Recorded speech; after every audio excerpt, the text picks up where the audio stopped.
CRCC जहाँ को आज आम मुख्य अतिथि भाव पाइछु आम विद्यालय एसएमसी चेयरमैन एवं आमर एसएमसी सदस्य सदस्य ग्रामर भद्र व्यक्ति एवं आमको सहयोग करथिबा व्यक्ति विशेष एवं मोर अति आम विद्यालय सहकारी शिक्षक वृंद एवं अति आदर छात्र छात्री आज आम विद्यालय एक शुभ अवसर कारण प्रत्येक विद्यालय तार वार्षिक क्रीड़ा समारोह एवं वार्षिक उत्सव पालन करें से जहाँ हो सहयोग क्रमे आम आज ही करूँ बहुत जरूर चेष्टा करूँ किंतु प्रतियोगिता में सरी जाइए आज केतटा मजाकिया प्रतियोगिता अच्छे प्रतियोगिता पर आम एनुअल फंक्शन पर आम ए नाच गीत आयोजन करवा तेणुक मु समस्त को विशेष कहवा चाहूना कहीं आमर समय गले होगलानी आम आम कार्यक्रम टी आगे नवा आर तुम शांति श्रृंखला सहित ताके उपभोग करब ये कही मोर वक्तव्य रखुची एवं अनुरोध करुच्छे आज्ञा कहीदेवी आमर क्लस्टर सेल्सी विपदा उद्घाटन कर धन्यवाद सर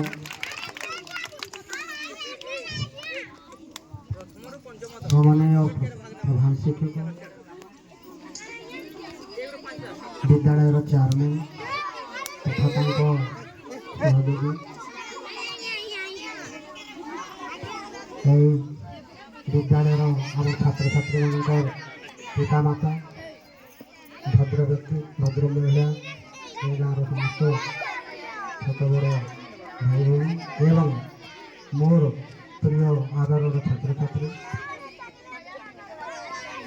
तो आजिकार वार्षिक क्रीड़ा समारोह समस्त को मोर हार्दिक अभिनंदन एवं शुभेच्छा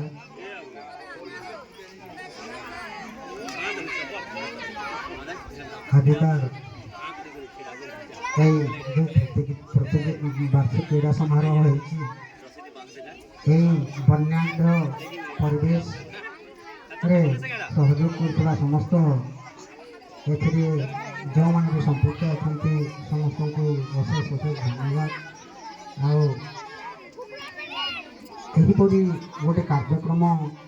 निमंते मत आमंत्रण कर निश्चित भाव में गर्वित महा करुँच पिला माने टिके ध्यान दे सुनवा तो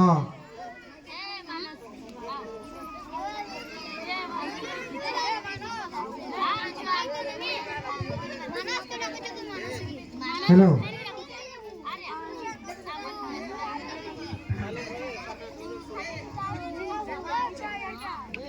तो आमर गोटे विद्यालय लगे परिवेश निहाती दरकार जेन आमे पाठ पढ़वा लगे परिवेश सृष्टि करवार काम आमर निज एकला नहीं से समस्त पड़ोसी शिशु मान पड़ोसी अच्छा बापा माँ अच्छा आमर उपरिस्थ अधिकारी अच्छा ग्रामवासी समस्त सहयोग हेले जाकि परिवेशटा सृष्टि पार्सी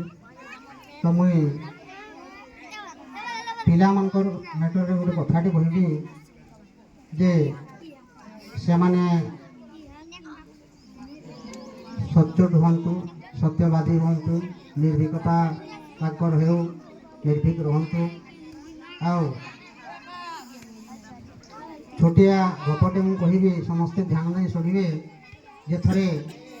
स्वामी विवेकानंद को माँ छुरीटी आने कहले रंधाशाल माँ थे आ गोटे छुरी आने कहले तो विवेकानंद छुरीटी आनी धार पाखक निज पटे रखिले एवं बेंट जो थिला ताहा माँ को आड़ को देले तो माँ कहले बाबूरे तू भविष्य रे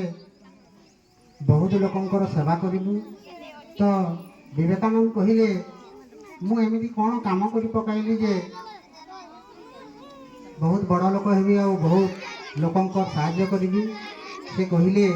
जे मते आघात न लगे तू से छुरार धार को तो निज पट को देलु एवं बेंटटा को मो पट को देलु यही पदे कथारे विवेकानंद से बाल्य समय बाल्य जीवनटा परिवर्तित हो धीरे धीरे से भारतर गोटे बड़ आध्यात्मिक गुरु पलटि जाइए तो से ମାଆମାନଙ୍କୁ ବାପାମାନଙ୍କୁ ଅନୁରୋଧ କରିବି ଏମିତି ଛୋଟ ଛୋଟ ପ୍ରୋତ୍ସାହନ ଆମେ ଯଦି ଦେବା ଛୁଆମାନେ ନିଶ୍ଚିତ ଭାବରେ ତାଙ୍କର ଭବିଷ୍ୟତ ଜୀବନରେ ଭଲ କାମ କରିବେ।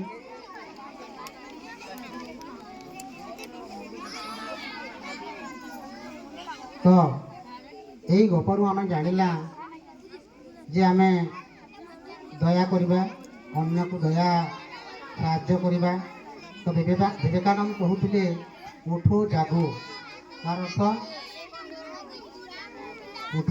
ଜାଗ୍ରତ ହୁଅ ଏବଂ ଯେତେ ଦିନ ପର୍ଯ୍ୟନ୍ତ ନିଜର ଲକ୍ଷ୍ୟସ୍ଥଳକୁ ନ ପହଞ୍ଚିଛ ସେତେବେଳ ପର୍ଯ୍ୟନ୍ତ କାର୍ଯ୍ୟ କରି ଚାଲିଥାଉ। ତ ଆମେ ନିରନ୍ତର ଭାବରେ ଯଦି ଆମର ନିଜର କାର୍ଯ୍ୟକୁ ଆମେ ସଠିକ ରୂପରେ କରିବା ତାହେଲେ ନିଶ୍ଚିତ ଭାବରେ ଦିନେ ବଡ଼ ମଣିଷ ହେବା, ଏଇ ଗାଁ, ଏଇ ମାଟି, ଏଇ ଜାତି, ଏଇ ଦେଶର ନାଁ କରିବା। ତ ମୁଁ ଆଉ ବିଶେଷ କିଛି କହିବାକୁ ଚାହୁଁନି, ଯେହେତୁ ସମୟ କମ୍ ଅଛି, ଆମର କାର୍ଯ୍ୟକ୍ରମ ଅନେକ ଗୁଡ଼ିଏ ରହିଯାଇଛି। ଏତିକି ଆଉ ମୁଁ କିଛି କହିବାକୁ ଚାହୁଁନି। ଏହି ବିଦ୍ୟାଳୟର ଶିଶୁ ବା ପିଲାମାନଙ୍କର ଭବିଷ୍ୟତ ଜୀବନ ଉଜ୍ଜଳମୟ ହେଉ, ଏହି ବିଦ୍ୟାଳୟ ଆହୁରି ଉତ୍ତରୋତ୍ତର ଉନ୍ନତି କରୁ ଏହି କାମନା ସହିତ ମୁଁ ବିରାମ କରୁଛି। ଧନ୍ୟବାଦ।